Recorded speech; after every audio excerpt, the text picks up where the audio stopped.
I'm going to go ahead and kick us off and start the reception because we have people here with us, people who are on time and are waiting to hear from our artists.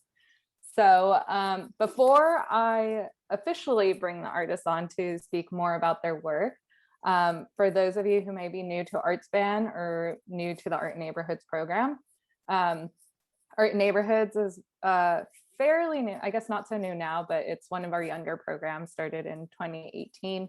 And the intent is to bring art into unexpected spaces with local and tourist appeal so that anyone can make an artful discovery at any time, whether or not they intended it. So these spaces are not your typical white wall galleries or museums. They're going to be cafes, bowling alleys, hotels, restaurants, yeah, things of that nature. And it's a really awesome program where we get to partner with small businesses, with commercial spaces to activate their walls and underutilized rooms.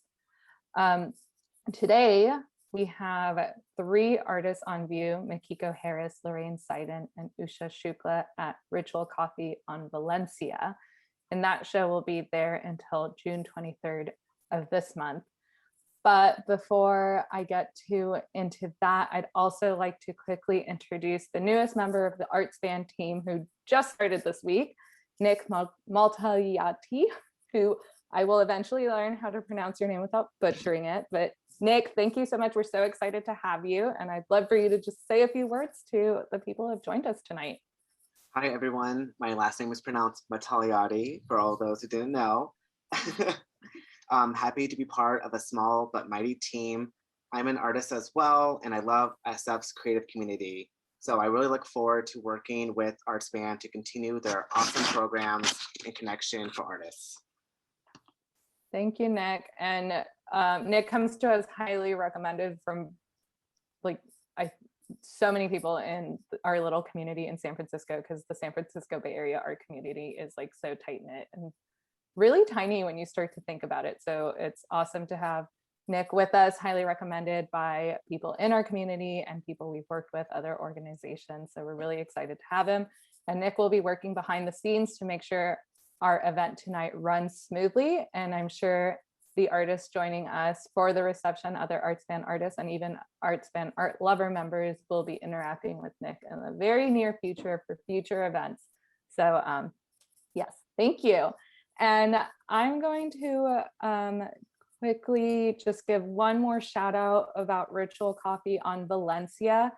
For those of you in California, sometimes we have out-of-staters. So anybody in the San Francisco Bay Area, you can actually go visit a Ritual on Valencia Street through June 23rd to see these pieces in person. And I highly encourage you to do so.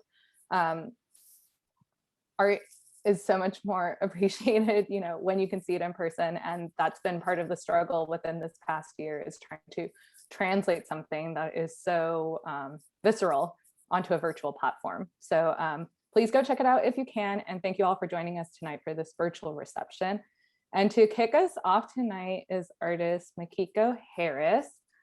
Makiko has these beautifully like splashed, expressive pieces. And Makiko, in your artist statement, you talk about how the creative process is an essential component of your finished composition. And I'd like you to elaborate a little bit more on that and on the importance of it, and also what it looks like when you are creating, like what might one expect when they stumble across you at your studio at work. Great, thank you so much, and thanks for having me. So a little bit about my practice. I make mixed media abstract paintings, and my work in both the making process and the finished product. I'm exploring beauty in imperfection and also the resilience of the body. And so just like you said, the creative process is so important to me, and I do have a pretty physical creating process. So you will typically see me with surfaces spread out all over all my tables and all over the floor, and hunched over, probably splashing paint or adding other layers with the other tools I use, which are things like makeup sponges and squeegees. I also use resins. So I have a butane burner to pop any bubbles. So it's a pretty physical process. And throughout all those different layers and processes, I'm really testing that resilience of the surface, the durability of the surface. And for me, that really reminds me about how the skin on our bodies reflects back our internal and external experiences through showing up with wrinkles or sags or scars and things like that. So it's really that meditation on the beauty and imperfection and the resilience of our bodies.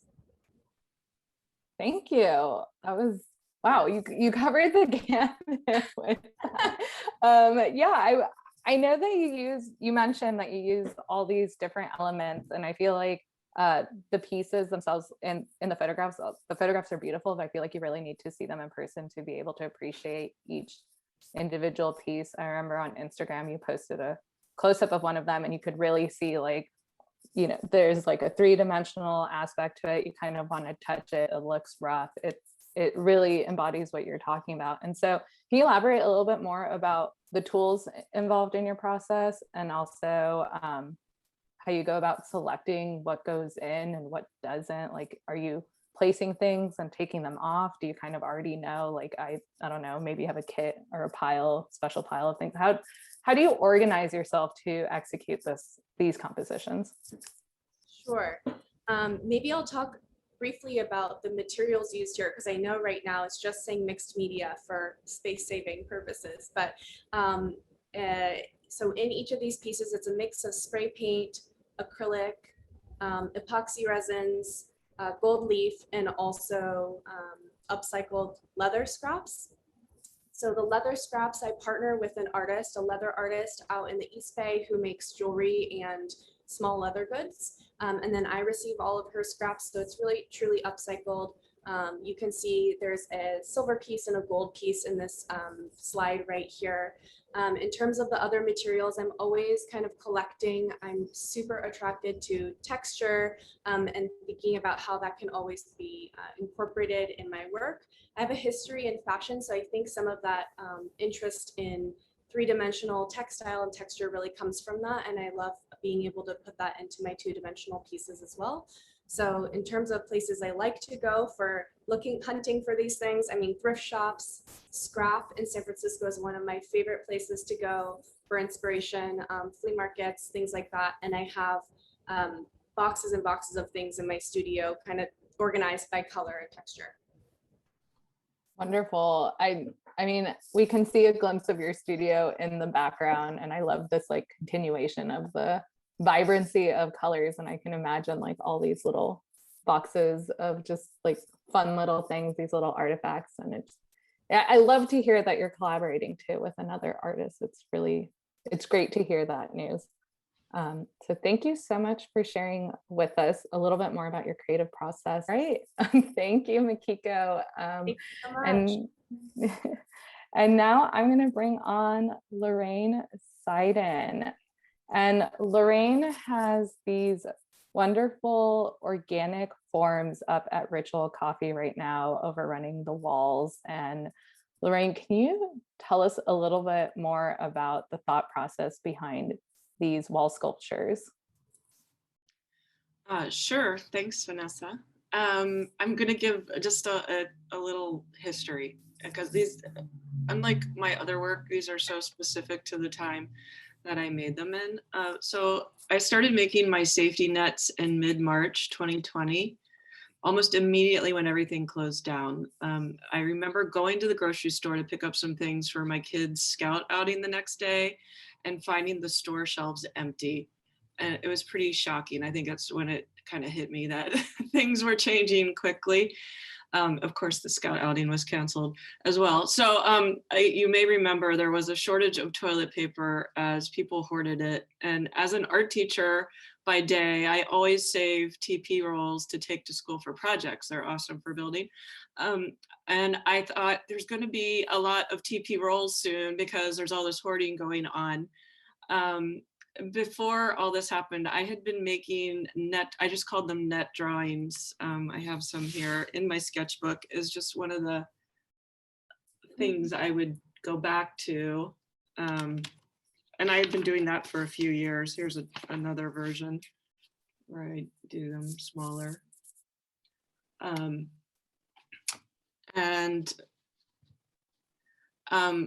So I was doing those, and then all of a sudden, in mid-March, I just kind of leapt off the page. I had the cardboard sitting around, the tubes, a few, and I just felt like my hands needed something to hold on to.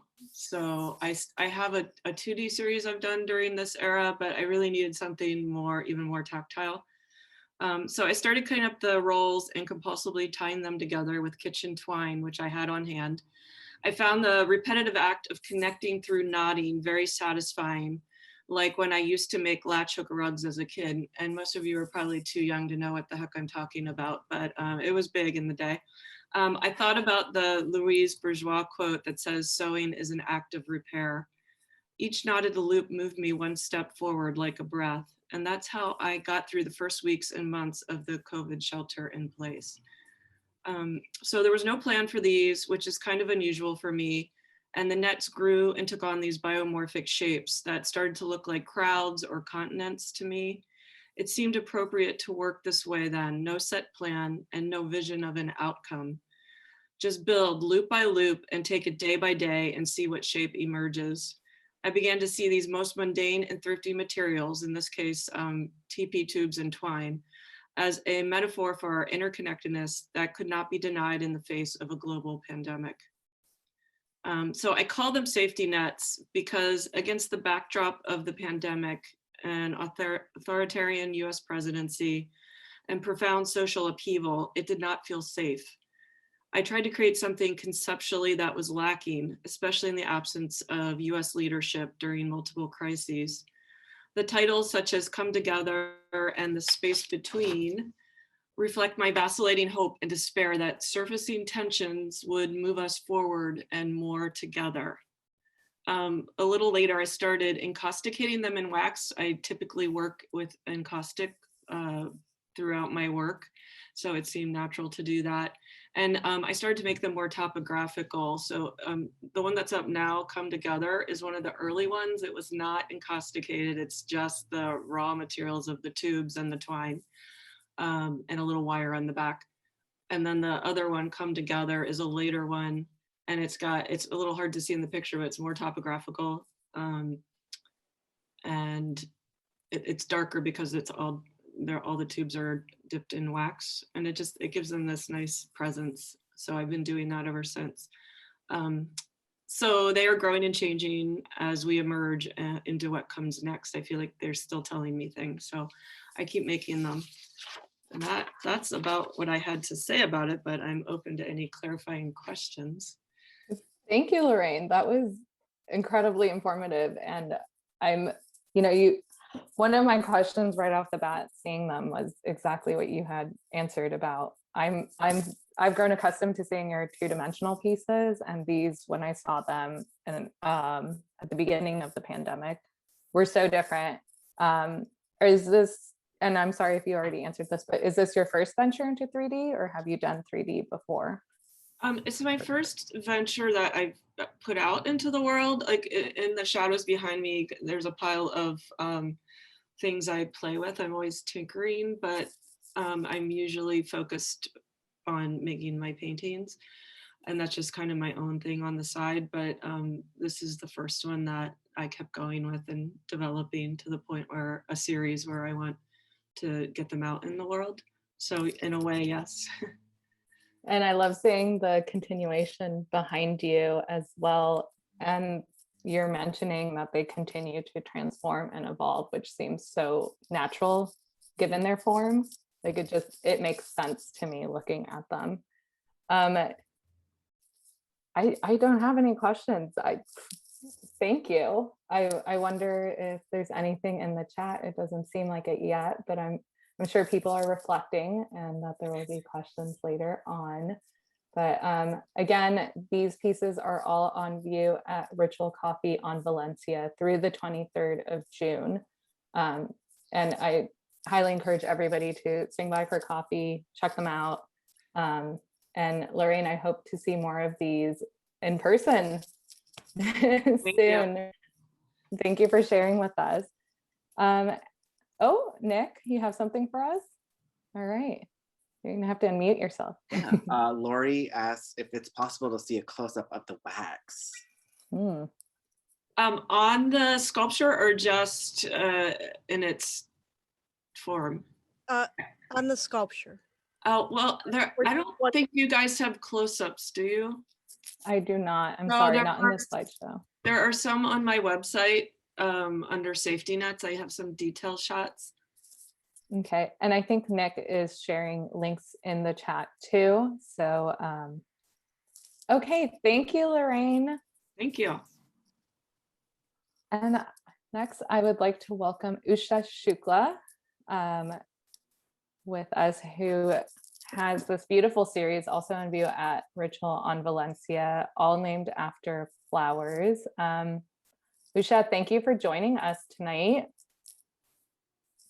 Thank you. Thank you for having me. And thank you, Makiko and Larraine, for the beautiful presentation. Loved listening to your process and very informative. So so my name is Usha Shukla, and thank you all for coming. These are my abstract paintings inspired by nature. So many artists are inspired by nature. So what's a big deal about that for me? So for me, I feel I have a unique interaction with nature, and so the story goes behind when I moved to US 25 years ago, and I tried to fit in. I felt a little bit out of place. And that's when I started going on my nature hikes, and took sanctuary actually in nature. And I felt that I can be with nature and interact with nature forever. And I see these shadows and lights move, and the shapes move around and the colors move around. And those actually triggered memories from my childhood. And I was born and brought up in northern part of India, which is very, very colorful. Actually, the whole of India is very colorful. And when I was a child, I used to go to my grandparents' house, and they were in the farms. They were in the countryside. So those, the nature hikes actually triggered memories from my childhood and brought me to that happy place.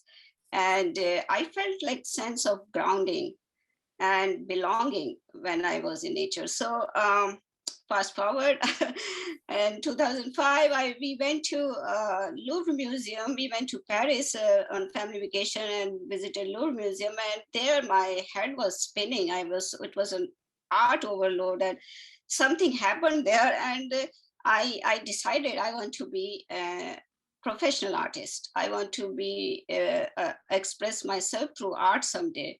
And fast forward again, my son was about to go to college, and he actually got fed up with me telling him go to this college, go to that college, and he said just you go to college. And that was it. I joined local art college first, and then moved on to do my MFA at the Academy of Art University. And during my thesis program, I was asked to do a cohesive body of work, and I wanted to be original. I kept thinking, what am I supposed to do? Because I did like maybe 100 paintings inspired by other artists. And you would say there's nothing wrong with getting inspired by other artists, but nothing was connecting to me. And one day I thought like, okay, I feel this breath of fresh air when I go outdoors and in nature. So why not use air as my tool? And that was it. That was a breakthrough. And I got some kind of air, and then air blowers, and started working with air. Initially, it was like a big challenge because the air would move my paint everywhere. It will blow everything out of my studio and everywhere. But I did practice. I worked hard, and eventually I started controlling my air and my paint. So my process is like I dilute oil paints and move with air blowers and a leaf blower, and that's how I paint. and the shapes actually, so when I paint, I need to make it kind of harmony, because I did kind of depict, I express the harmony of colors and movement I see outside. So I wanted to get the same feeling on my paintings. So I decided to keep my color palette as my standard, because it is quite spontaneous, the shapes. So when I paint, I work with like my head, my heart, and my hands. I say they come in balance, and that's when the magic happens. So I need to keep that color harmony first, and I meditate and I paint, and these shapes appear and disappear on the panel. And actually, it always happens with me. When I see the next day my painting, I say, oh, really? I painted that? Because I forgot what I was doing. And so I wish my viewers also feel that kind of harmony and uplifting spirit in my paintings. And yeah, that's how I feel when I go out in nature. And one thing I wanted to say is that there's no direct kind of message in my painting. There's no writing or there's no subject. It's just about emotions that trigger memories. So when I want my viewer, when they see my paintings, the colors would trigger their own memories, and bring out those happy places or happy memories, because we all have happy memories, and we just need to kind of slow down, look into ourselves, reflect into ourselves, and bring out those memories.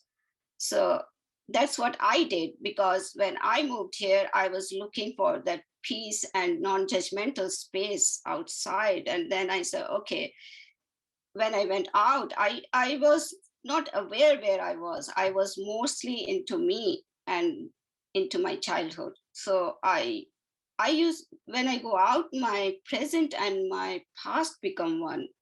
And I just go to my happy place of my childhood place. So, and that what happens when I paint as well. So I hope you enjoy my paintings. Thank you, Usha. That was incredibly insightful, and I love that. Your parent. I'm not an artist. I'm an art appreciator, and I'm always fascinated by. We had 3 abstract artists tonight, and just how impactful something that is not figurative can still be. And Usha, you talked about how you're trying to convey and evoke an emotion of joy through your pieces. And I feel like you can really see that with your color palette, which you mentioned is such an important component of your pieces. And I love, like, to me, they look like they remind me of like when you go to a science museum or a science display and you see something organic, biologically like blown up so that you can see the beauty that just occurs in nature. And these being, like you talked about your process being these splashes and controlling air as a medium, and so I really love this marriage of like land and organic and floral and like elements and wind that comes through your pieces. They're very stunning. And I'm curious though, do you ever feel like painting with air is so hard for me to wrap my mind around. Do you ever feel like you've made a mistake and then you kind of work around it or work with it, or like, are there no mistakes? Are they just happy accidents? Like how do you navigate that? Yeah, so the happy accident thing comes up so much. And initially I used to save that spot where I had that kind of happy accident. But then I thought there are no happy accidents. Accidents are accidents. So I don't try to save those, because I need to like kind of build a cohesive body of work. I need to know how this came up. So I can recreate the same thing when I'm doing another painting. So it is like kind of practice I did, and try to work on the composition. That's what I said, like my head, my heart, and my hands work together. So it is like technically I want it perfect, like as perfect as possible. And emotionally, also, I want to convey what I want to do it. And my hands should do that. So it has to have that kind of balance between all these senses. That's when these shapes come and go. So sometimes even initially I have like scraped up the whole painting and restarted, because I don't worry about that, like restarting or saving a particular space, because I work on the whole painting in one go and I work in layers. So if I don't like one area, next day I will work on the whole area, because I don't want one area to feel like it was worked later on. So it's more like you can see the shapes are all interconnected, like how you see nature when you have shadows and light. You see like warm shadows have cool lights, and cool shadows have like, and cool light has warm shadows. I try to do that feeling in my paintings. So I work with color theory plus composition plus emotional aspect all together. Awesome. Thank you, Usha. Well, we are at the end of our artist presentations, and we have loads of time to open up the floor to some Q&A. So I'm actually going to stop sharing so I can see everybody who's here in my gallery view. And I encourage everybody to go to gallery view because it's awesome to actually be able to see some faces. Thank you, all of you, for joining us tonight. Your presence here is a way to support and a way to be a patron to the artists here tonight. And does anybody have any questions? Is anybody feeling bold enough to unmute themselves and ask anything of our artists, or even just say hello? Hi, Nick. Hi, I had a question for Larraine from Audrey. And that question was, one moment. Do they have a fixed shape, or do they continue to be flexible, in reference to the encaustic layer you put on your sculptures? Well, the forms of the nets, they do evolve. Sometimes I think they're done and then I photograph them and then they're not done. And so I keep building them. Like the one behind me with the 2 negative spaces in it, that one went through several iterations, but I believe it's done now. It feels done. I've spent some time with it. So at some point they are finished and they are what they are. You asked about the encaustic. I'm not sure. I mean, that happens before I build them. I dip it in the wax. I have more pictures on my Instagram of the process and close-ups. Somebody had asked about close-ups. So if you go to my Instagram, you'll see little behind the scenes of how they're made. But and you flexible. I have one right here, and they are kind of flexible. They're not rigid, so like they can move around. I work with the language of textiles a lot, and even though these aren't really exactly textile, I feel like they still have some textile quality to them as they move and flex. I hope that answered your question, Audrey. If not, I'm happy to clarify. And actually that triggered a question in me, Audrey's question. I was wondering, you know, the forms that you presented, like they're very much like individual. Do you consider them like separate entities, or would you ever like display them like interconnected like puzzle pieces, or are they like very much their own? I definitely see them in relationship to each other. They're kind of modular. They move around. Like I said, I see them as crowds or continents. So as I'm building up my inventory, I definitely want to have a chance to install them all together to see how they dialogue more. But so far I haven't made them so big that I have made them in increments like to put together. If they keep growing, I suppose I'll have to do that and then start connecting them. Right now it's just a visual connection, it's not a physical connection.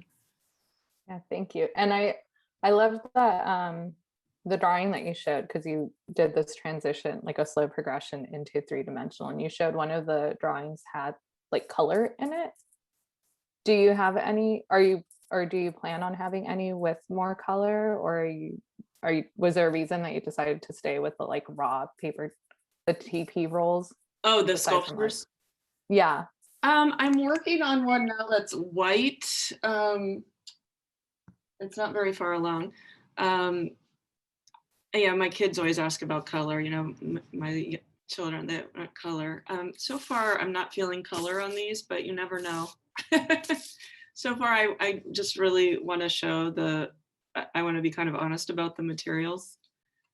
I'm not trying to cover them up, but later on, who knows? I mean, I didn't start off with the topography either, and that just that kind of came. So who knows?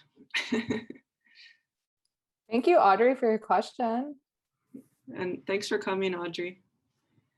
I think Lori wants to say something, maybe. I'll say something. I'm zooming in from New York State, and it's just a great pleasure to be able to go to San Francisco and see the cool things you guys are doing. And my husband's from Northern California, so typically we would get out there once or twice a year. We'll make up for that once we can.